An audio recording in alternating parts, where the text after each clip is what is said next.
పరిచర్యలన్నిటికీ కూడా ఎక్కడ ఒక అద్భుతమైన ఆరంభము స్టార్ట్ అవుతుందంటే, మనము దేవుని చేత ఒక్కసారి మన నోరు తాకబడాలి. ఆమేన్ అనండి గట్టిగా. దేవుని చేత మన నోరు ఒకసారి తాకబడాలి. ఈ పూట నేను ఆశపడుతున్న కార్యం అదే. నీ నోరు, నా నోరు, మన ఎదుట ఉంచబడ్డ పరిచర్యలన్నీ కూడా దేవుని అంచనాల మేరకు నెరవేర్చి ముగించి దేవుని మహిమపరచుటకు సారిపోవునట్లుగా మన నోరు తాకబడాలి. దేవుని హస్తం నోటి మీదకి రావాలి.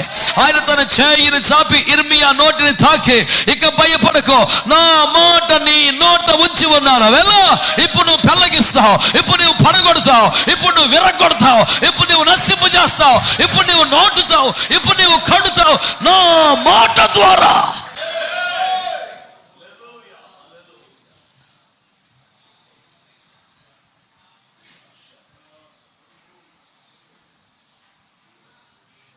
వాక్చాతుర్యాన్ని బట్టి, అనుభవాన్ని బట్టి, చదువును బట్టి, కని విన్న సంగతులను బట్టి, చదువుకుంటూ ఉండగా నీకు వచ్చిన అవగాహనను బట్టి నువ్వు మాట్లాడుతూ వస్తే అది ఎంత బలమో ఎంత ఫలమో ఇన్నేంట్ల మన సేవానుభవం అర్థమైపోలా. లేకపోతే ఇన్ని సంవత్సరాలు మనం ఎంతగా కష్టపడ్డందుకు వచ్చిన ఫలం ఇదేనా? ఇన్నేంట్ల మన త్యాగానికి, మన ప్రయాసకు రావాల్సిన ఫలం ఇదేనా?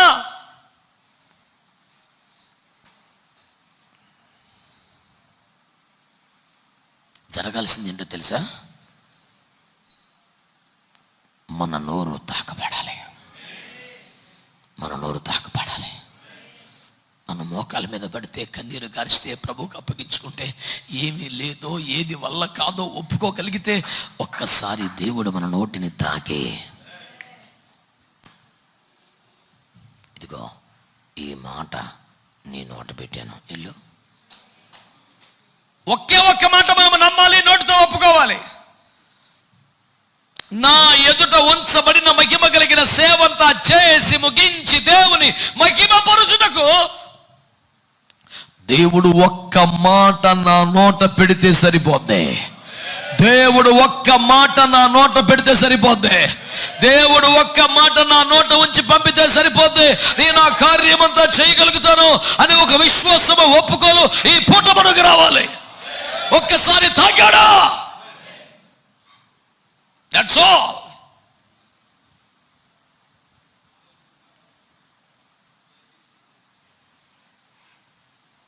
ఇంత కలవరంతో, ఇన్ని ప్రశ్నలతో, ఇంత టెన్షన్తో ఉన్న ఇర్మియాను పట్టుకొని చేయి చాపి తన నోటిని తాకి, ఇంక భయం లేదు, లేదు, నా మాట నీ నోట పెట్టాను.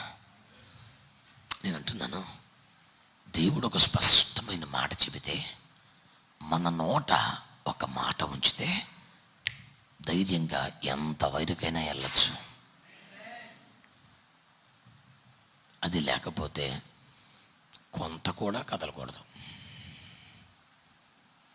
ఆగాలంతే, నిలిచి ఉండాలంతే, కన్ని పెట్టాలంతే, ఆయన సముఖమందు బ్రతకాలంతే. నేను ఎప్పుడు చెప్తాను గబ్రియేలు గురించి, 100 సంవత్సరాలు ఉంటున్నాడు దేవుని సన్నిధిలో. 300 సంవత్సరాలకో 400 సంవత్సరాలకి ఎప్పుడో ఒకసారి నువ్వు వెళ్ళి పలానా వ్యక్తికి ఈ మాట చెప్పంటే అప్పుడు వస్తాడు, ఆ మాట చెప్తాడు, మళ్ళీ వెళ్ళిపోయి అక్కడ కూర్చుంటాడు, అంతే. దేవుడు ఒక మాట ఇచ్చేదాకా కథలని, ఒక మాటతో పంపే వరకు బయలుదేరని, ఆయన సన్నిధిలో ఉండిపోగలిగిన స్థితి వస్తే ఇంక తిరగలేదు. రోజు పరిగెత్తరిసిన దానికంట ఆయన పంపినప్పుడు ఒక్క మాట ఆయన చెప్పమని చెప్తే వచ్చే ఫలితం కొన్ని కోట్ల రెట్లు ఎక్కువ ఉంటుంది. మళ్ళీ చెప్తున్నాను, మోషే పరిచర్య ప్రారంభించే నాటికి తన వయసు 80 సంవత్సరాలు. ఇంకెందుకులేండి, ఇప్పుడు లైఫ్ అంతా వేస్ట్ అయిపోయింది, ఇంకెందుకులే, ఎవరన్నా పెట్టుకోండి, వద్దులేండి, ఇంకా ఎందుకు. చిన్నప్పటి నుంచి అమ్మ దీనికోసం పెంచింది. 40 ఏళ్ళు వచ్చాక ఏదో వర్క్ స్టార్ట్ చేద్దాం తయారు చేస్తే కేసులు ఇరుక్కున్నాను, పారిపోయాడికి వచ్చాను, ఎక్కడ గొర్రెలుగా ఇప్పించావు. ఇప్పుడు 80 ఇయర్స్, ఇప్పుడు వెళ్ళమంటున్నావు. మినిస్ట్రీ 80 ఏళ్ళకు మొదలు పెడతాం ఏంటంటే, ఎందుకులేండి. ఒక్క రాత్రి 30 లక్షల మందిని బయటికి తెచ్చాడు. ఈ పాటికే స్టార్ట్ అయిపోవాలి, ఈ పాటికే జరిగిపోవాలి, ఈ పాటికే బేభత్సం అయిపోవాలి, ఇంకా లేట్ అయిపోతుంది. Okay, no problem. నువ్వు తిని పడుకుంటున్నావా, కనిపెడుతున్నావా అన్నది ఒకటే సమస్య. నువ్వు తిని పడుకుని తిరిగే రకం అయితే వేస్ట్ అయిపోతున్నట్టే. నువ్వు ఆయన సమ్ముకుందు ప్రతి రాత్రి ప్రతి పగలు ఒక ఆకలి కలిగి, ప్రభువా నీ కొరకే వచ్చానుగయ్యా, నీ సేవ కొరకే పిలువబడ్డానుగా, ఇంతవరకు ఏ కార్యం జరగలేదు, ఒక జనమును నీ వద్దకు తేలేదు, ఒక సంఘము నీ కొరకు కట్టలేదు, నా వలన నీ రాజ్యానికి మేలు కలిగే పని ఏమి జరగలేదు. అయ్యా నన్ను కనికరించయ్యా, అయ్యా నన్ను జ్ఞాపకం చేసుకో అయ్యా, నన్ను కూడా వాడుకో అయ్యా, నా ద్వారా చెయ్యను ఉద్దేశించిన కార్యమంతా ఆరంభించు ప్రభు అని ఎవడు ఆర్పలేని ఒక దుఃఖము మంట నీలో ఉంటే మాత్రం నువ్వు ఇక దిగులు పడవలసిన పని లేదు. ఎన్ని ఏండ్లుగా జరగాల్సిన పనిని ఒక్క సెకండ్లో ప్రభు జరిగించేస్తాడు. విశ్వసించిన వారు స్తోత్రం చెప్పండి. ఒకవేళ నువ్వు ఈ ఆరాటం ఈ మంట లేనివాడివైతే, బ్రతుకు తెరువు ఉంది కదా, సాగుతోంది కదా, ఏదో ఆహారం ఉంది కదా, పరువు మర్యాదలు ఉన్నాయి కదా, గౌరవ మర్యాదలు ఉన్నాయి కదా అని బ్రతికేస్తుంటే మాత్రం నువ్వు డేంజర్ జోన్లో ఉన్నట్లు లెక్క. దేవుడు నిన్ను పక్కన పెట్టేస్తే నీ పరిస్థితి ఎంత ఘోరం. పక్కన పెట్టవేయబడినటువంటి సౌలు కానీ, వష్టి కానీ, లోతు కానీ, మరి అన్నటికీ ఇస్కరియోతు కానీ దేవునికి మహిమకరం కానీ, తమ వ్యక్తిగత బతుకు కూడా దేవునికరం కానీ లేరు అన్న సత్యాన్ని నేను మరలా జ్ఞాపకం చేయాల్సి వస్తుందా? అవసరమా? అసలు వద్దండి, వద్దండి. దేవుని ఏర్పాట్లో ఉన్నవాడు 80 సంవత్సరాలు వెయిట్ చేయవలసి వచ్చిన పని జరిగి తీరుద్ది. ఒక గడి ఆలస్యమైతే అయ్యిందిలే, నువ్వు తప్పిపోకుండా చూడు, సుఖానికి అలవాటు పడకుండా చూడు, తిండికి తిరుగుడికి అలవాటు పడకుండా చూడు, కనిపెట్టుకోవటం మానకో, ఎదురు చూడటం మానకో, ఏదో ఒక క్షణమున ఒక అద్భుతం జరిగిపోతుంది. దేవునికి స్తోత్రం కలుగునగాక. ఇన్ని సంవత్సరాల నిరీక్షణ నెరవేరిపోయిందన్నటువంటి కలగంటి నను కొంటినే కలలో కంటినే అలా మురిసిపోవటమే నీ వంతు ఉద్దేగా. నీ కనులు 2 సముద్రాలు చిరిపోతుంటే, నువ్వు పక్కన నిలబడి చూస్తుంటే సమూహాలు దాటిపోతుంటే, నువ్వు కల్లారు చూస్తుంటే ఐగుప్తు సేనలు మునిగిపోతుంటే, ఇలాంటి పాటలు పాడుకో ఏం చేస్తావు? ఏ జయ గీతము మనసారా పాడుకోవలసిన రోజు ఒకటి వస్తుంది. దేవుని బిడ్డలారా స్తోత్రం చెప్పండి గట్టిగా.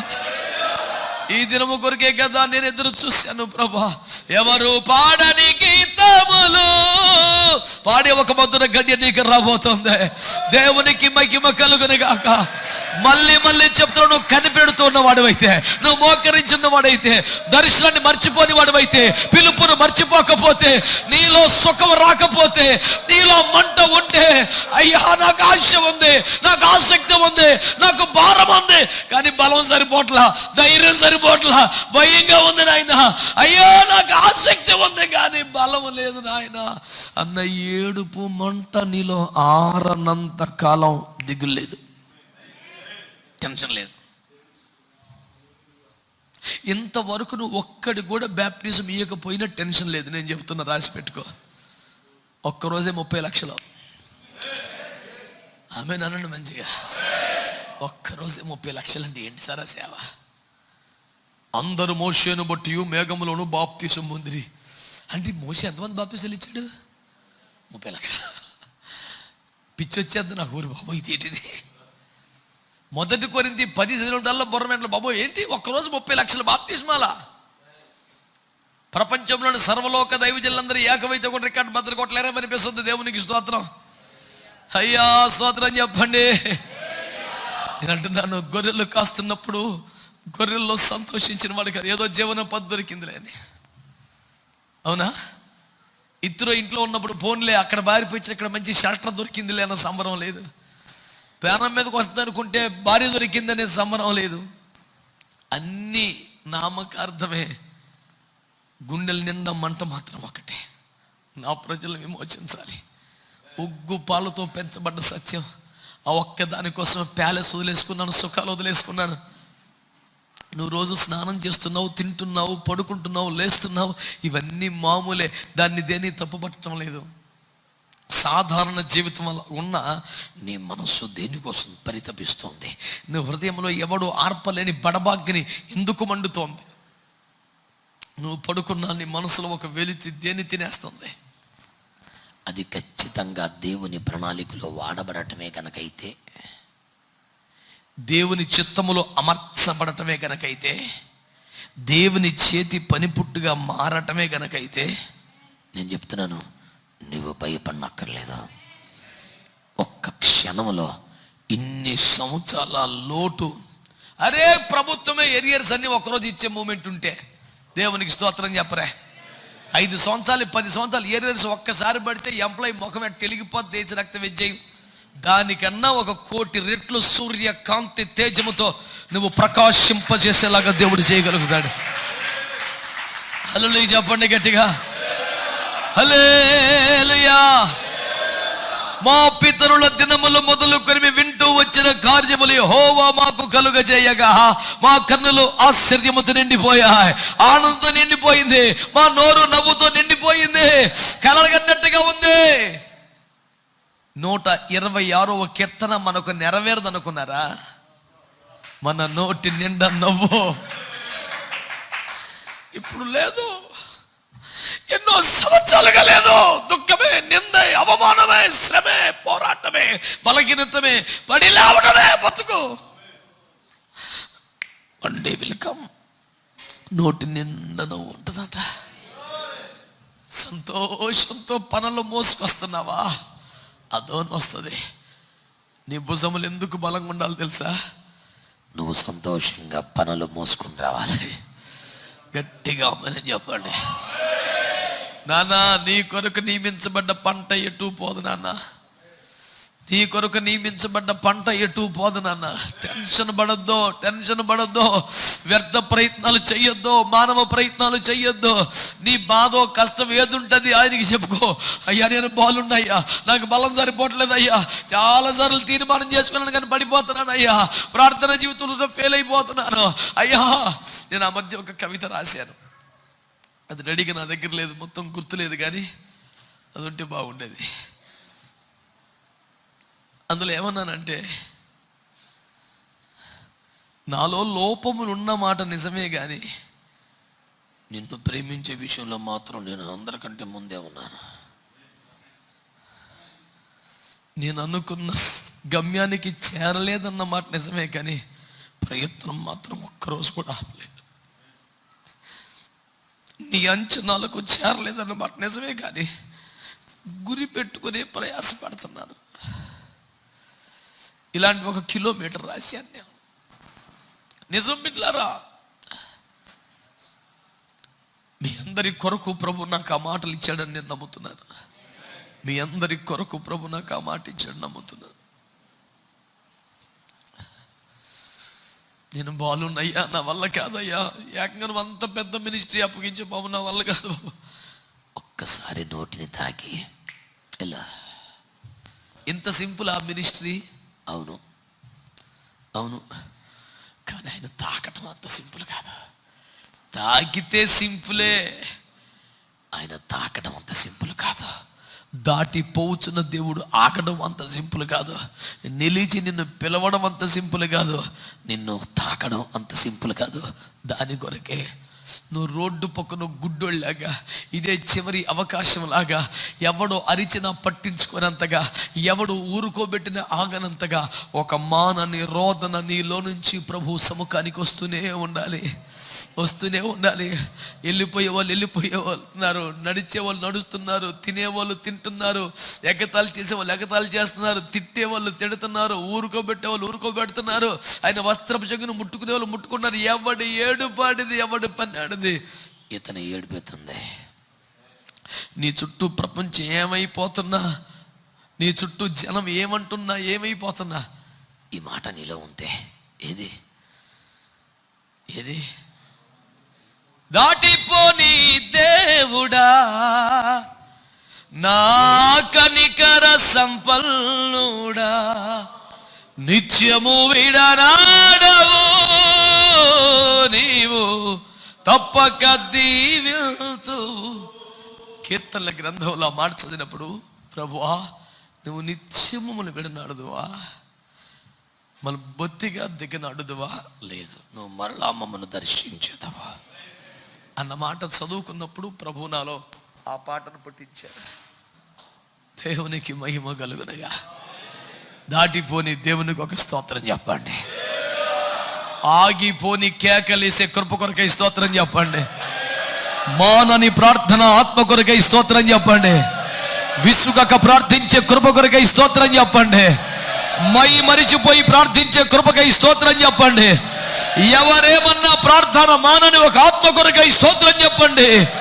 వాళ్ళు పెరుగక మొర్ర పెట్టగలిగితే, ఆగక ప్రార్థన చేయగలిగితే, దాటి పోతున్న దేవుని కొరకు అంగలార్పు చేయగలిగితే, యేసు నిలచి వాని పిలచి పులకించిపోద్దు. నాకు ఆ పదాలు చెబితే మరణం ఆపలేకపోయిందండి ఆయన్ని, పాతాళం ఆపలేకపోయింది. ఎవడి తరం కదండి ఆపడం? గాలి రెక్కలపై గమనము చేయవాడు ఆయన ఎవడెవడండి ప్రపంచంలో? ఒక గుడ్డడు ఆపేశాడు, వేసి రక్తం ఏం చేయం. ఒక అడుక్కున్నాడు ఆపేశాడు, వేసి రక్తం ఏం చేయం. మరణానికి దమ్ముందా? సమాధికి దమ్ముందా? పాతాళానికి దమ్ముందా? బండరాయికి దమ్ముందా? పిలాతు పెట్టిన సంఖ్యలకి దమ్ముందా? పెట్టిన బెట్టాలనికి దమ్ముందా? ఎవడికి లేదు. కన్నీరు గచ్చి ప్రార్థన చేసి నీకుందా? కొడితే మంచి కొట్ట. అది ఎప్పుడో కాదు ఈ పగలే, అది ఎప్పుడో కాదు ఈ కూడికే. నిన్ను దాటిపోకూడదు ఆయన. నీ మధ్యలో ఉన్నాడా లేదా? దిగి వచ్చాడా లేదా? సంచరిస్తున్నాడా లేదా? నీ గుండెల్లోకి చూస్తున్నాడా లేదా? నీ భయము తెలీదా? నీ దుఃఖము తెలీదా? నీ వేదన తెలీదా? ప్రేమ కలిగిన దేవుడు నిన్ను దాటిపోతాడా? నీ మౌనమే నీకు నష్టం చేస్తుంది. నువ్వు నోరు తెరవకి నీ బతుకిలా తగలబడింది. నువ్వు అడగకే పొందుకోవట్లేదు రా బాబు అని యాకోబు అపోస్తలుడు గోలబెట్టి